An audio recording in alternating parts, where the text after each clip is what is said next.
It finally seems like people are freaking out over members of Congress saying ridiculous crap. And for one, think that it's not that big of a deal. It's not that big of a deal, not because I agree with the people saying whatever they're saying, but essentially, we're talking about members of Congress that are sucking all of the attention out of the campaigns of a number of people who desperately need that attention. Okay, so you have some people who have spent their entire careers with these burnished records of getting up and voting and putting their thumbs up and saying, "Hey, I stand for you," with the lumber industry or big tobacco or whatever. That was their entire job for years and years.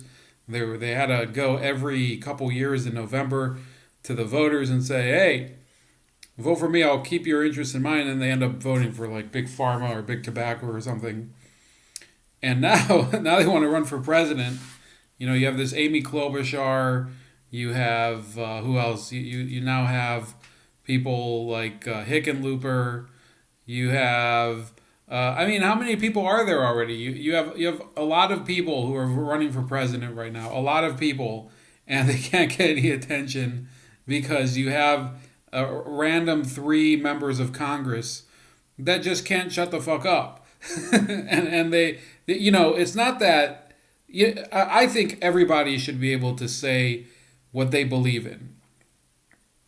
Okay, and it's not like I think people have to censor themselves and misrepresent what they believe in.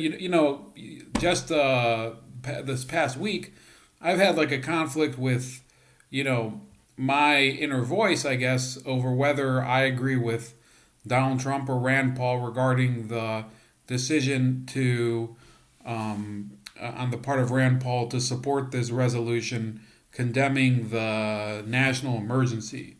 Okay, so I think that different points of view create a good debate and people can have like a productive conversation. Okay, that can happen. It doesn't always happen. And with people like Ilhan Omar and Alexandria Ocasio-Cortez, it doesn't really happen.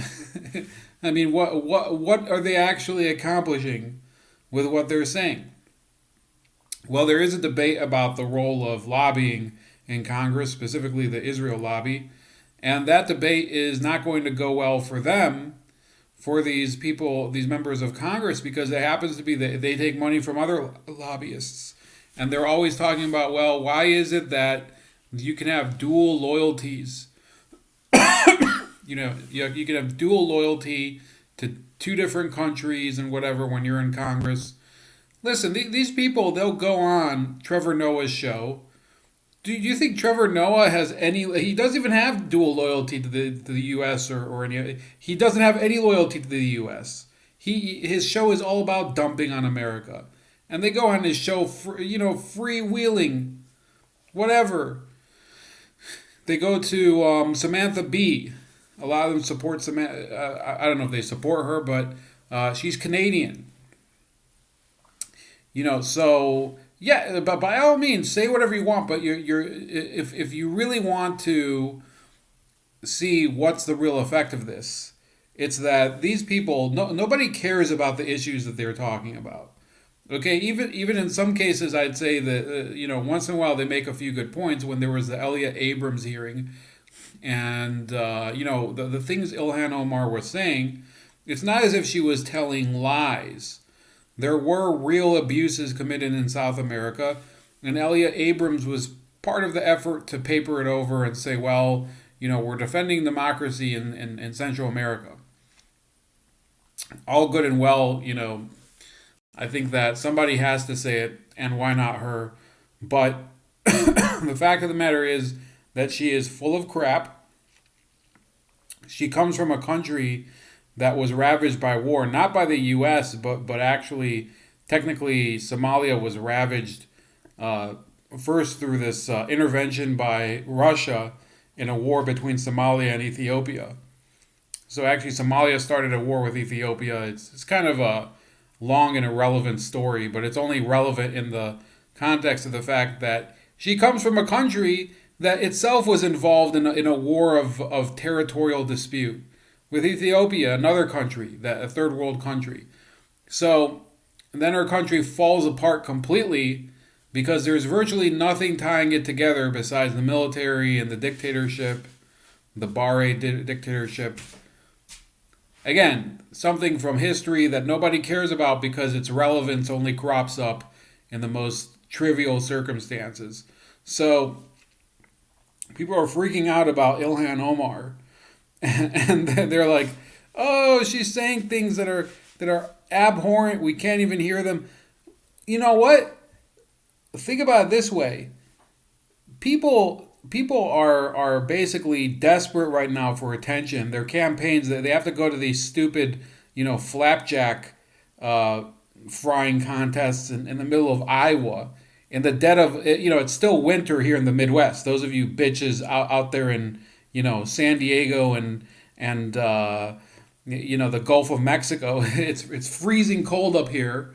So these idiots who are trying to become president are touring around the country, touring and tooling around the country in these vans, vans and buses, whatever they can rent for a discount price, and trying to convince people who are freezing their asses off to support them in 2020, and they can't get any attention because of three morons in Congress: Ilhan Omar, Ocasio-Cortez, and what's her name? Rashida Tlaib, I'd say, is actually a pretty intelligent person. I just don't think she's a truthful person. I think she's a lying piece of crap. But I do think she's intelligent, and I've heard her speak, and it's not as if there's nothing up there.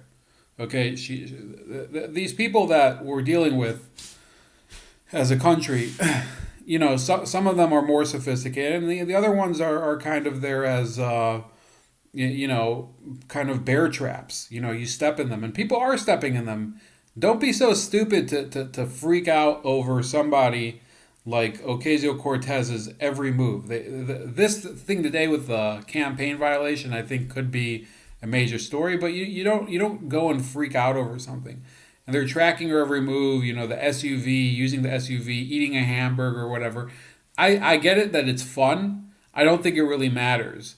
But in the grand in the grand scheme of things, yeah, they're sucking the life out of the room for these campaigns. And meanwhile, people are you see this thing that's happening on the internet with Joe Rogan having Jack Dorsey come in and try to defend his company's blatant political censorship, political and social censorship. And he's basically exposed for having double standards up the yin yang. He's this so-called meditational Buddhist or whatever, and while he's going to monasteries over there in Myanmar, he's also enforcing the blasphemy laws of Pakistan. If you're a user and you say something offensive to Islam on Twitter, apparently you get a finger wag from old Jack over there, Mr. Lotus position. It's hilarious. So Twitter is trying to censor people left and right over various country codes and country specific speech rules or whatever, and he wants to say, well, we're really trying to create a more healthy public discourse. I mean, nobody's buying it, and the fact is that now you see a lot of people. There was a tweet that Styx Hexenhammer put out, and Paul Joseph Watson put out, and a lot of other people put out, where there was this guy, I forgot, his first name was like Nathan something, and he says, Jack Dorsey is empowering the alt-right by having Tim Pool on to talk about Alex Jones. And people were like, he just got clobbered by the commenters on Twitter, on Dorsey's own platform. This guy's trying to complain about Jack Dorsey and Joe Rogan talking to Tim Pool. Okay, that's what was so funny. And calling people alt-right, by the way, people are starting to realize that they've never met anybody on the alt-right because the alt-right is so tiny that it's of complete insignificance. The only member of Congress that is even associated directly with the alt-right and who seems to have some sort of relationship with them is this Steve King guy from Iowa. And you never hear from him. You never see anything going on with him anymore. He's basically been almost thrown into the cellar and locked in there forever. You never. He's been stripped of all his committee assignments, something that people are wanting for Ilhan Omar right now. I say, why? She does much more damage by opening her mouth than by being silenced. Okay, the things she proposes are things that nobody agrees with. She's open borders. She wants to, abolish ICE. All of the things that poll very poorly, she's in favor of. So I say, I'm not worried. I'm not worried at all. I think this is basically as best as things can be. Believe it or not. Although my hair doesn't seem that way. I am kind of. I put on a hat after I took a shower, so I do kind of look retarded right now. So I hope you guys got the reference. Anyway, yeah, please like the channel or like the video, subscribe to the channel, hit the bell. Also, subscribe to me on BitChute, very important, as well as on Minds and Gab. I'll talk to you guys later.